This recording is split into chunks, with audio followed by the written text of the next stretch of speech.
This is a Film Stories original podcast.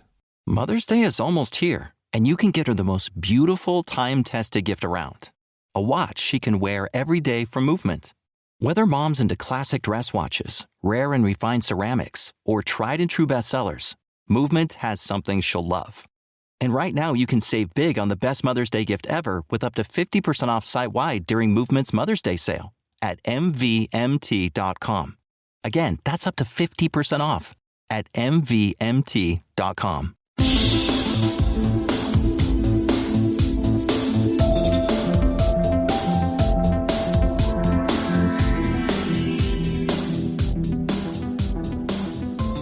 Welcome back, everyone, to the Xcast. The truth is in here. I am Tony Black, back for our final bit of coverage on Ghouli until we get to the listener mailbag, which will be coming in a few days. This is an episode covering James Wong, the writer-director of Ghouli, and I'm joined once again by Andrew Brooker. You're right, mate. Like it's been so long. Like it's been an age. It's been an age. Like last time was long. I've forgotten what you look like. I've forgotten what you sound like. Well, that's not a bad thing. It's just. Come on. There's some perks to it. Well, you know what they say about absence, mate. Yeah, it's a good thing when you don't like someone. Yeah. I never said that.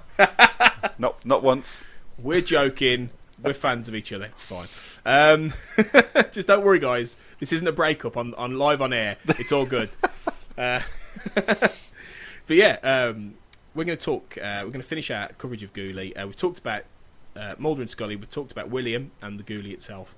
So let's have a little bit of a chinwag about James Wong, the writer-director of this one. And obviously, you know, somebody who's been involved in the X-Files for donkey's years. You know, he's been around since the beginning with his writing production partner, Glenn Morgan, who wrote and directed the second episode of season 11. And, you know, they're a legendary team who have, oddly enough, in these last two seasons, been split up, really, haven't they? Because they do now their own separate episodes.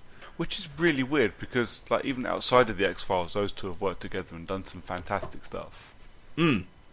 But yeah. They wrote and directed Final Destination together, for crying out loud. Yeah. Yeah, I don't know how many people really know that, you know, outside of the hardcore fandom. It makes me wonder if people really know that it's those two behind. I mean, Final Destination's really famous. Like, everybody knows what that film is. Yeah. But do they know it's Morgan and Wong? I don't think they do. It's not the kind of film. It wasn't builders from a couple of guys who've done a few episodes of the X-Files. Do they also know that it came from an X-Files spec script as well? In that the story of Final Destination was originally supposed to be an X-File. Almost certainly not. Yeah, and the guy, yeah, and the guy who wrote it ended up, it was rejected. But then Morgan and Wong took it on, rewrote it, made Final Destination. For an interesting episode on that, I recommend, just on a side note, I recommend a podcast called Story Breakers, who actually do a script reading of that episode. I think it's called Flight 143 or something like that. They do a script reading of that original X-Files episode, so you might want to check out Story Breakers for that. Oh wow, that'd be cool. Yeah, it's quite good. It's pretty good. So yeah, you know, they've had quite an illustrious career together. You know, writing and directing various things, and I find it interesting that James Wong did Ghouli because to me, I don't know about you, this is essentially, well, if not part two, then a very strong companion piece to Founder's Mutation from last season. Because it's dealing with a lot of similar things, isn't it? Yeah, it is. But he made that as well, didn't he? Yeah, he wrote and directed that, yeah. Which was the second episode of season 10, which was all about the sort of telekinetic kids who were being created by a doctor. But at the same time, you had a lot of William stuff. You had Mulder and Scully, you know, lamenting the fact they haven't got William anymore, and they had those sort of, again, fake reality kind of thing, where they started imagining their life with a young William. Do you remember that? I do. Do you think that was the project that was mentioned in the episode then? The one in Founder's Mutation? Well, it makes me wonder if there's not some level of connection between it, or there's a similar level of science to it. And, you know, and those two, I mean, for me, Founder's Mutation was a bit like an X-Men origin sort of story. In that yeah. It was very much X-Men, the TV show. Yeah, but they they're teenagers who then rush off, and they've gone off and doing their telekinetic thing or whatever. But to me, they're not a million miles away from what William is in this episode, really. No. So it's like, well, is there a connection? I don't think anything's been explicitly said that there is, but could there be? Could there be a link between the work of, what was his name, Augustus Goldman, I think it was in Founder's Mutation, and Dr. Matsumoto, or whoever he is. But I don't know. Yeah. I don't know. It's maybe making a bit of a connective leap, but I think we're making the leap for them. Probably. But thematically, he still seems interested in this whole idea of kids with powers they can't quite get to grips with, or they're misappropriating, I suppose. Yeah. He's very much. He seems obsessed is a mean word, but he does seem to be stuck on this idea of genetic mutation in kids, and experimenting and growing them. It's I don't know. It is a theme of his. It seems, although we done musings of a cigarette smoking man as well, didn't he? Which isn't kid experimentation at all. But if you go back to some of their earlier stuff, like there are episodes that tap into the idea of children being either corrupted or messed about with by forces, like things like Die Hand, Die Verletzt, which was a brilliant episode. Love that one, season 2, and that's all about children who are. I mean, it's partly about child abuse, but it's also a lot about children, being manipulated and corrupted, and teenagers getting into things they can't control and they can't handle. So even though it's not all over their work as a duo at all, there are components I think James Wong has always been interested in. And, you have to look at like Final Destination itself, which is all about kids really getting into, this whole thing with death, and then being unable to control, the hand of fate. Yeah. So there's a lot about that. And then equally, do you remember that James Wong did The One with Jet Li? Oh, the Jet Li multiple universe movie. Yeah, he directed that. I mean, well, God, this is going back ages. It's like 2001. This is, and it was like multiverse versions of Jet Li kicking the shit out of each other, right? With Jason Statham and his terrible American accent. Yeah, and that was all about. And Glenn Morgan wrote that with him, but Wong directed it, and that was all about realities, multiverses, all this kind of stuff. So there's a lot of sort of things that he seems to be consistently interested in that crop up in Ghouli, and it feels like he apparently in discussions he's talked about how Ghouli, he didn't go into the episode wanting to necessarily do the whole. He wasn't given a beat sheet of things that must happen to William, but he wanted to investigate the William thing. He said after season 10, I wanted to know what happened with him. So it's almost like he was the guy who went, I'll do it. I'll do the William one. Cheers. Whereas Glenn Morgan's done different kinds of. He's done something different. He's with this. That was very much more a sort of 70s espionage thriller. Very, very different kind of idea to this one, really. Yeah. So it's interesting how their styles have diverged a bit. But like you say, they've kind of gone in their own directions here. But I do think they work better as a team. Definitely work better as a team. For me, anyway. Because they wrote Home. Yeah. As old as that episode is, and obviously they were both doing Millennium. Well, I was going to say, I think that's possibly their best work, actually. The season of Millennium that they wrote, they produced, they show ran, and they wrote, I think it was like 15 episodes between the two of them. In that, well, I think that was over the course of 2 seasons, but they wrote a lot of season 2. And some of that, I think, is their best work. It's amazing. So, no, I agree with you. I agree. The best X-Files they ever wrote were, you had things like Musings of a Cigarette Smoking Man. You had Ice. They wrote Ice. I mean, Squeeze. You just tick them off. This is it. But one breath. But there's the point, though, isn't it? So you talk about like these great episodes, like genuinely great episodes, and then you look at this one, which both of us 2 episodes ago were going, well, it was all right, it was okay, there is a drop in quality, and it can only be because they've stopped working together. I don't know. I mean, it makes sound like we're being quite harsh. I think he's a good director. I think there are plenty of points in this that I thought were really quite well directed. You know, there was at times there was a level of impetus about some of the direction, like that scene where Mulder and Scully arrive at the Vanderkamps and they're stalking the house with guns. You know, I thought that was quite suspenseful. You know, it was tense. It was very much so. Yeah, it was well shot. You know, he has. I think that the whole teaser is really good on the ship. You know, he really gets that level of weird, sort of smoky, dark, creepy. You know, he does horror very well. Yeah, he does. I mean, well, he writes for American Horror Story, doesn't he? Yeah, and he's written like every season of that show. So, and he's probably directed a fair few as well. He's certainly directed quite a lot. So I think he's got a good. And Glenn Morgan's the same. They both have a good visual eye in terms of directors as well. But yeah. So there's a lot of things in this that I liked on a visual level. I thought, and like I say, we talked about how we'd like more of Ghouli. I think he would have nailed a proper scary, weird monster episode like that we wished we would have had. I tell you what I will give him though, and this is something that I think with Scully's scene with William in the morgue, I think this scene will be forgotten when people talk about this episode later, and it will be a real shame, is the closing scene in the gas station. I think is genius. I think it's done really, really well. I think he wrote and directed it perfectly. And that moment where, because obviously he's talking to weird Asian stalker. Oh, sorry, she's talking to weird Asian stalker. Yeah, yeah. He says all that stuff to her, and it's like, oh, that's weird. And obviously, like, we know it's going to be William. That's fine.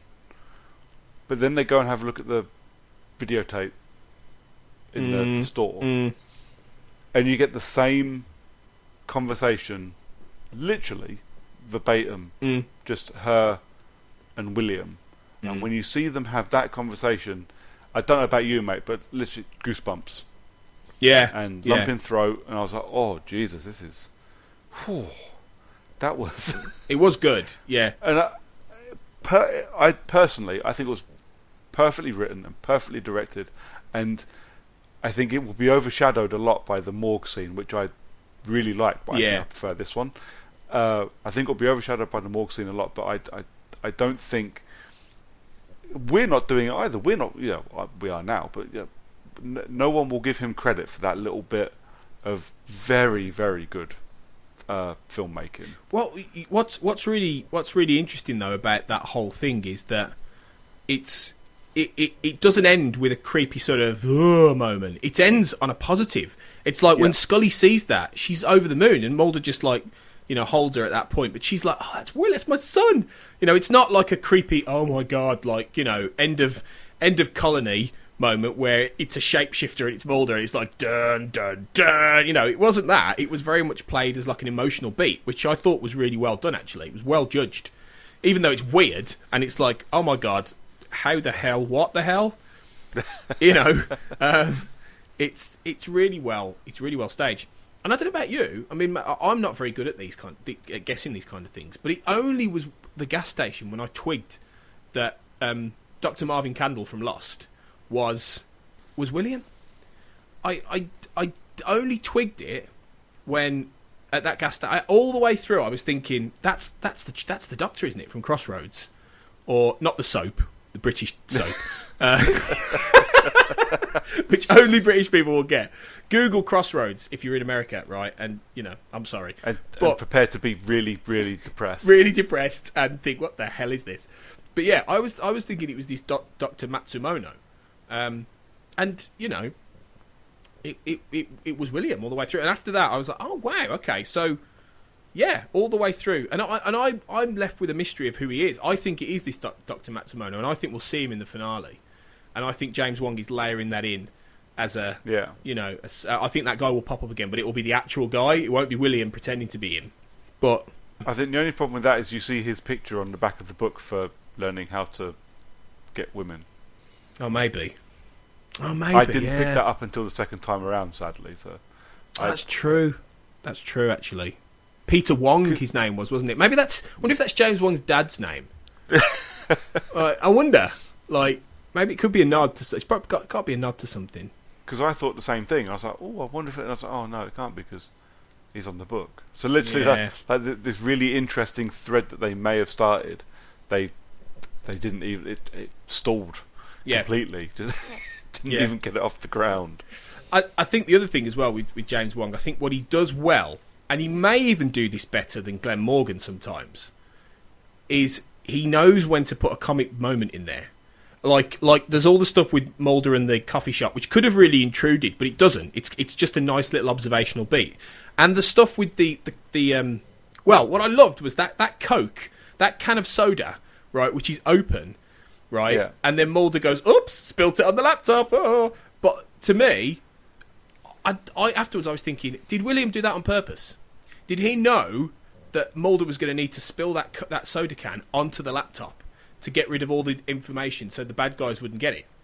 Is that why he opened that soda can and left it there? That's what I keep thinking. Like, do you know what I mean? Because it's all pre-planned. It seems like he's 2 steps ahead of them, for a lot of this. So it's little things like that James Wong puts in. The observational moments, the comedy, the possible layering in of plot elements.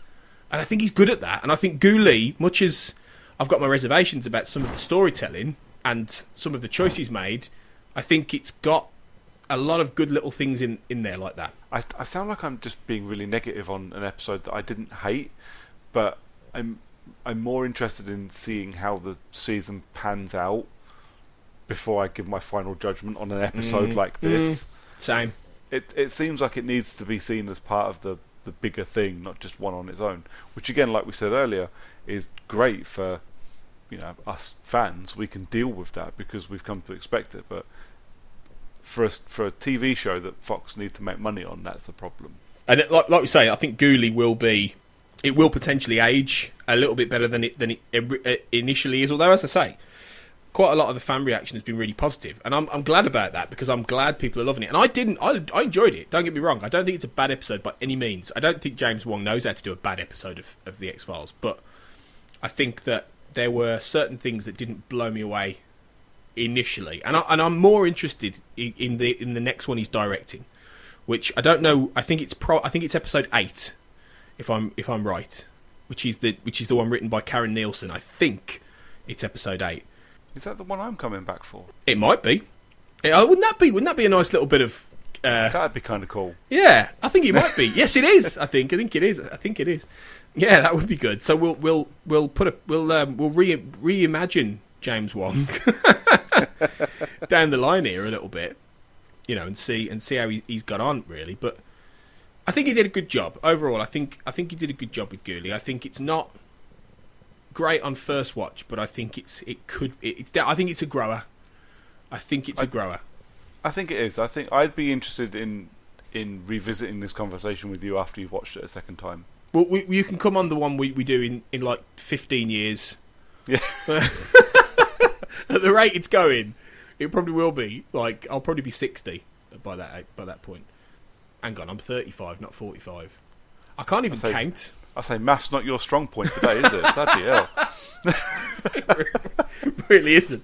I wasn't going to say anything, but then again I thought, hold on, you and me are the same age, so I already feel old half the time. Spent half of my podcast recording last night being called old.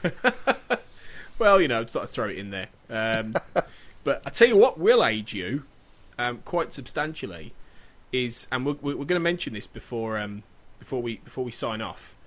What you're doing tomorrow, as we record, which you'll have already done by the time people listen to this, and I'm sure you'll have put on social media if you survive. But you are doing tomorrow your amazing, which we've tweeted about on the social media, your amazing Groundhog Day watch for 24 hours for Alzheimer's.